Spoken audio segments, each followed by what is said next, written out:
What's good, YouTube, man? You already know who it is, man. It's your neighborhood pastor.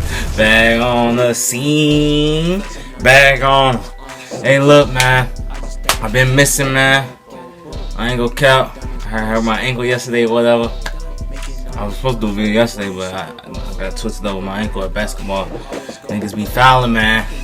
But, I'm finna do this video on Jaren Jackson. He spent his first $1 million in the NBA. And he played for the Memphis Grizzlies with John Morant. You feel me? Y'all know who that is. Yeah. I better do your research. But yeah. So before we get into it, man, make sure y'all press that like, subscribe button, leave feedback, all that good stuff, man. We're on the road to 2,000 subscribers, man. So let's get there. And y'all know every time I get on this platform, I always thank y'all, man. Cause without y'all, oh, I'll be at, man. For real though. But let's go ahead and get into this video. Booyah. First, I want to do a shot with the money all on my lap. What's up, everybody? This is Jaren Jackson Jr., and this is how I spent and saved my first $1 million.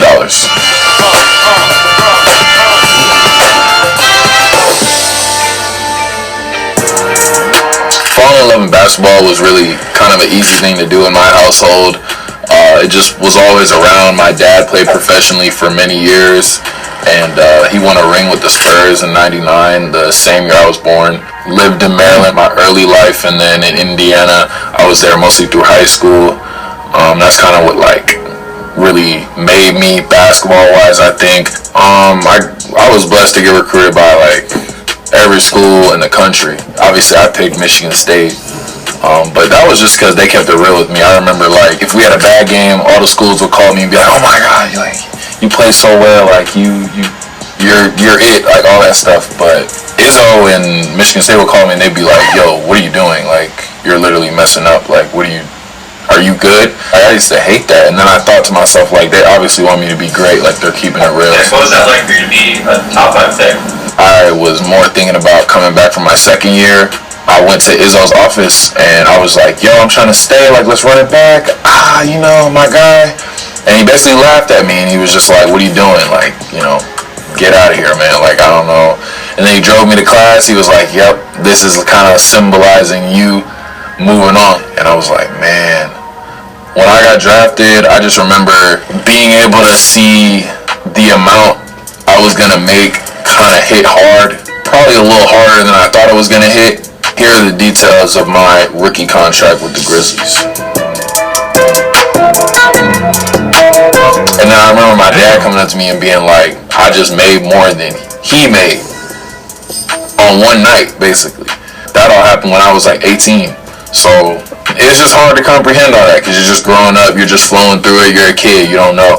But once you put your pen on paper, sign something, go for it. Once that happens, it's your big boy pants on. It's the show. It's time. I don't even think it still has really hit me. Nigga.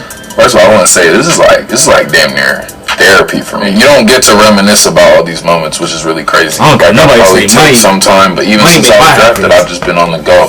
All right, now you guys know how I made my first $1 million. This is how I spent my first $1 million. When you get a lot of money, make sure you invest it. Put it into a fund. Get people around you trust to help you and give you advice with your money. For me, basketball isn't going to be forever. You're going to want to make sure you have money for your kids, future kids, whoever. It's just a responsible thing to do. I just want to get that out the way. And it seems boring. It's not boring. After I invested my money, the first thing I spent money on was probably my watch. I got a gold Rolex, which was around 50K, and I want to say a bunch of other jewelry for about 100K. The gold Rolex, I just wanted to have a nice piece on me that I could just wear with anything. It was clean. It wasn't too in your face. But I also hang around my friends, and at the time we're 19 still, so we're just hype on everything. That's when you get ice, bling, stuff that's bust down, flooded, and that's kind of where 100 bands goes into. I had an apartment that was around 50. You know, in Memphis, cost of living isn't very high. The funny thing is, I didn't have a car because I didn't have a license yet because I was just chilling. I was Ubering to some games. Weirdly enough, I had to stop doing that because it got weird. I have some of the interns come pick me up for the games because I couldn't Uber no more. Yeah, and I was, thank God for them. Shout out them. They deserve some of this money too. I should give them some.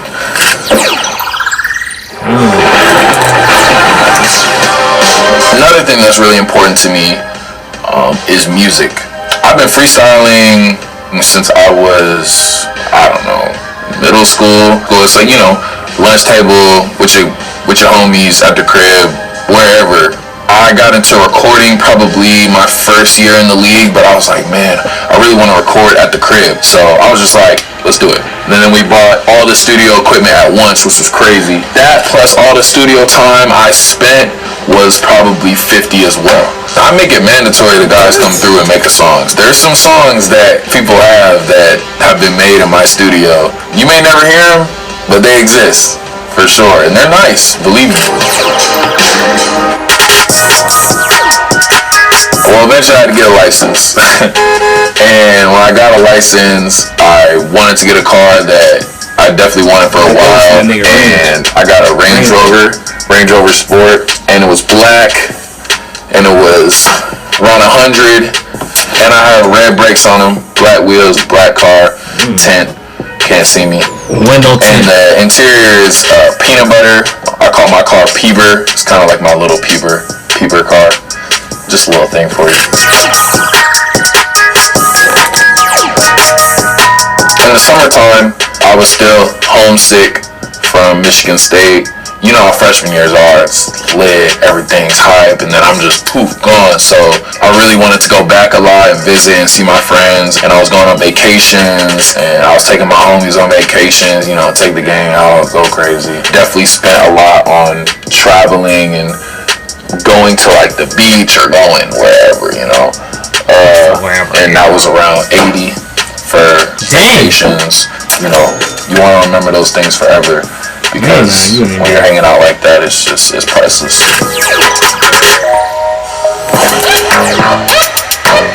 I think this just goes without saying. Clothes mean the world to me. It's never really about what you wear. It's how you feel. You express how you feel. What you wear. If people don't like what they have on, I can tell, because I love what I have on sometimes, and I feel like that guy, and then your whole day you feel like that guy, and you go to sleep you feel like that guy. And I spent about $300, and that includes clothes, that includes working with my stylist. You gotta understand, I'm huge, you know. 7 feet tall, probably still growing. I think I grew last week. You know, I can tell when I grow, my back starts to hurt, all that type of stuff. And you need new clothes. You gotta revamp the closet, get jeans, you gotta get stuff. Like, you know, that's why I have a stylist to help me get clothes. Like, I also don't have time. What am I gonna go to the mall and what, find a shirt? No. My coats have ears. So, at the end of the day, I need to get them somehow.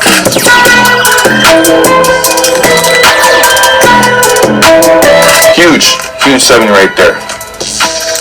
It's probably the best 70K I spent.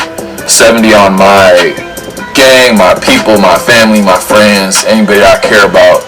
Being grateful, paying back for love given throughout my whole life. When you make it, you make way for everybody else.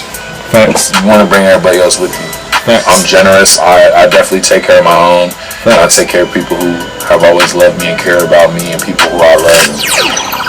I feel really good about how I spent this. If I wanted to change anything, I wouldn't, being honest. I love how I did it because I was smart up front. I got things that were like kind of bucket list things. I got things that I really care about. I took care of my people. If I was alone, who knows what I would have done. Get people around you, trust good people around you, give you good advice. And don't think it's easy either. Don't think like, you know, it's not easy. It's not supposed to be. Yup, it's Trip. You seen how I spent my first $1 million. That's all from me. Sure, I'll see you again. Yeah. I kind of messed with what he did. Yeah, that was pretty nice. The only thing I'll say is about the Uber thing. I'm Ubering, bro. Like, you spend all that money on Ubering? Nah, fuck that. I've been had a car. Even if I didn't have a license, bro, I would just goddamn give me a car, bump it. I ain't finna Uber. I'm a big star now, unless I'm drunk or something that night or something. But I like Uber. But man, I mess with this stuff. One day I'm gonna tell y'all how I'm gonna spend my first $1 million if I ever, you know, just as a dream or something, like what I'll do with my first $1 million, how I'm gonna spend it type stuff. But if y'all like this video, man, make sure y'all press that like, subscribe button, leave feedback, all that good stuff, man. I'm finna be back posting every other day, and I ain't gonna be kidding this time, man, for real. Let me go ahead and get up out of here, man. I already know who it is, and it's your neighborhood pastor. Yes! Yes! Willie.